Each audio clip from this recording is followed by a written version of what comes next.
Guys, তোমরা সবাই কেমন আছো? আশা করি তোমরা সবাই খুব ভালো আছো। আমিও খুব ভালোই আছি। আর দেখতে পারো আজকের ওয়েদার একেবারে বৃষ্টি বৃষ্টি ওয়েদার। তো আমি ভাবলাম আজকে একটা চিংড়ির রেসিপি তোমাদের সঙ্গে শেয়ার করি। প্রথমেই দেখতে পারো কড়াইতে তেল গরম করতে দিয়েছি। এরপর আলু আর পটলগুলোকে আমি কেটে নিয়ে একটু জলেও ভিজিয়ে রেখেছি। আর ইনগ্রিডিয়েন্টস বলতে আমার একটু রসুন কুচি, আদা কুচি, টমেটো কুচি, পেঁয়াজ কুচি এগুলোই লাগবে। আর সেরকম কিছু লাগবে না।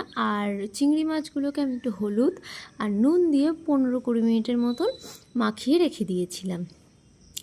দেন প্রথমে আমি এই আদা আর রসুনের পেস্টটা করে নেব। তারপর কড়াইতে তেল গরম করে পটলগুলো এবং আলুগুলো একে একে ভেজে নেব। তারপর চিংড়ি মাছগুলোকে একটু হালকা করে ফ্রাই করে তুলে রাখবো। ওই তেলেতেই আমি একটু তেজপাতা, লবঙ্গ, ছোটো এলাচ, দারচিনি আর জিরে দিয়ে ফোড়ন দিলাম।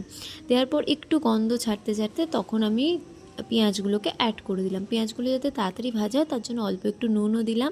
পেঁয়াজগুলো লাল লাল হয়ে গেলে রসুন আর আদার পেস্টটা দিয়ে ভালো করে একটু কষাতে হবে। তারপর দিয়ে দেবো কিছু গুঁড়ো মশলা, যেমন ধনে গুঁড়ো, লঙ্কা গুঁড়ো আর হলুদ গুঁড়ো। সেগুলো দিয়েও ভালো করে কিছুক্ষণ নাড়িয়ে তারপরেতে টমেটোগুলো যে কেটে রেখেছিলাম সেই টমেটোর পেস্ট করে সেই টমেটোর পেস্টটাও অ্যাড করে দেবো। করার পর আর একটু নাড়িয়ে এবার পোস্ত আর লঙ্কা, এটা অপশনাল, তোমরা চাইলে দিতেও পারো আবার নাও দিতে পারো। তো পোস্ত আর লঙ্কা পেস্ট করে সেই পেস্টটা আমি অ্যাড করব এটার সাথে করে আর একটু ধরো 2 মিনিটের মতন নাড়িয়ে তারপর যে আলুগুলো ভেজে রাখা ছিল সেই আলুগুলো এটার সাথে অ্যাড করে কিছুক্ষণ আরও 2-1 মিনিট নাড়াতে হবে। এরপর তোমরা তোমাদের পরিমাণ মতন জল অ্যাড করবে এটাতে। জল অ্যাড করার পর জলটা যখন একটু ফুটতে লাগবে তখন তোমরা ভেজে রাখা পটল আর ভেজে রাখা চিংড়ি মাছটাও অ্যাড করে দেবে।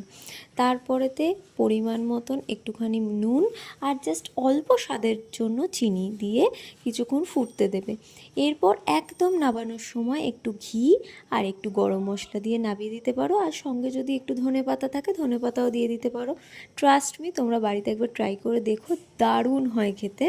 তো আমি এখন ভয়েস ওভার দিচ্ছি, আমার এখনও জিভে জল চলে আসছে। আর থ্যাঙ্কস ফর ওয়াচিং।